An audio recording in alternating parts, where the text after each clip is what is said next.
কিউবার ওপর ট্রাম্প প্রশাসনের কঠোর নিষেধাজ্ঞা তুলে নেওয়ার আহ্বান জানিয়েছেন হাভানা সফররত দুই ডেমোক্রেটিক আইন প্রণেতা। সোমবার হাভানায় সংবাদ সম্মেলনে কংগ্রেসম্যান জোনাথন জ্যাকসন অভিযোগ করেন, নিষেধাজ্ঞার কারণে সাধারণ মানুষ অবর্ণনীয় কষ্ট ভোগ করছে। কংগ্রেসম্যান প্রমীলা জয়াপাল বলেন, স্নায়ুযুদ্ধের আমলের ব্যর্থ নীতি আমেরিকান বা কিউবান কারও কোনো উপকারে আসছে না।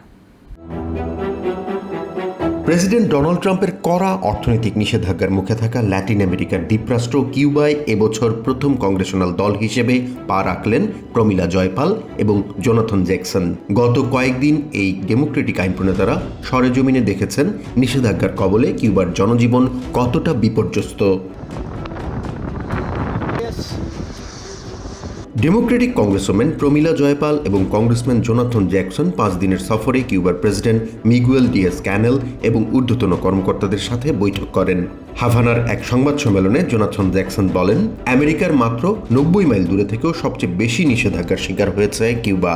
এসব নিষেধাজ্ঞাকে অপ্রয়োজনীয় বলেও উল্লেখ করেন তিনি। We want to make sure there's a cessation to that. Let's bring the rhetoric down. People are suffering. And they're suffering for no good reason. Congressman Pramila Jayapal বলেন, এটি আলোচনার উপযুক্ত সময়। তার মতে কয়েক দশকের পুরনো এই তিক্ততা কাটিয়ে প্রকৃত আলোচনার মাধ্যমে সম্পর্কের মোড় ঘোরানোর সময় এসেছে। That the moment is here for us to have a real negotiation between our two countries. কিউবায় দীর্ঘায়িত জ্বালানি সংকট এখন এক ভয়াবহ মানবিক বিপর্যয়ে রূপ নিয়েছে। জাতিসংঘের শীর্ষ কর্মকর্তাদের মতে গত 3 মাসেরও বেশি সময় ধরে চলা এই তেলের আকাল দেশটির স্বাস্থ্য, শিক্ষা এবং খাদ্য ব্যবস্থাকে পঙ্গু করে দিয়েছে। কিউবায় জাতিসংঘের আবাসিক সমন্বয়কারী ফ্রান্সিসকো পিচন এক ভিডিও ব্রিফিংয়ে দেশটিতে চলমান মানবিক সংকটের ভয়াবহ চিত্র তুলে ধরেন। Multiplying humanitarian impact affecting all aspects of daily life in Cuba. পিচন জানান, টানা 3 মাস পর্যাপ্ত জ্বালানি না থাকায় কিউবার জনস্বাস্থ্য, পানি সরবরাহ, স্যানিটেশন, খাদ্য উৎপাদন এবং শিক্ষা ব্যবস্থার উপর বহুমুখী আঘাত হানছে। 3 months without sufficient fuel and the humanitarian consequences, as you might expect, continue to deepen every day despite. এদিকে প্রেসিডেন্ট ট্রাম্প সম্প্রতি দাবি করেছেন তিনি কিউবা নিয়ে যা খুশি তাই করতে পারেন। তবে গত সপ্তাহে 700,000 ব্যারেল অপরিশোধিত তেল নিয়ে একটি রুশ ট্যাঙ্কার কিউবায় পৌঁছলেও তাতে বাধা দেয়নি ওয়াশিংটন।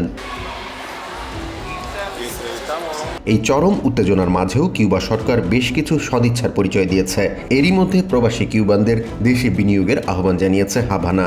এমনকি দেশটির উপকূলে একটি অবৈধ অনুপ্রবেশের ঘটনায় এফবিআইকে তদন্তের আমন্ত্রণও জানানো হয়েছে।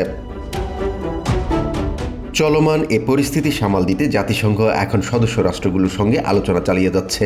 বিশেষ করে জাতিসংঘের মানবিক সহায়তা বিষয়ক কার্যালয় মানবিক উদ্দেশ্যে কিউবায় জ্বালানি সরবরাহের একটি পথ বের করার চেষ্টা চালিয়ে যাচ্ছে। জাহান মিথুন, TVN 24 news desk. New York থেকে সম্প্রচারিত TVN 24 টেলিভিশন বিশ্বজুড়ে বাঙালির কণ্ঠস্বর।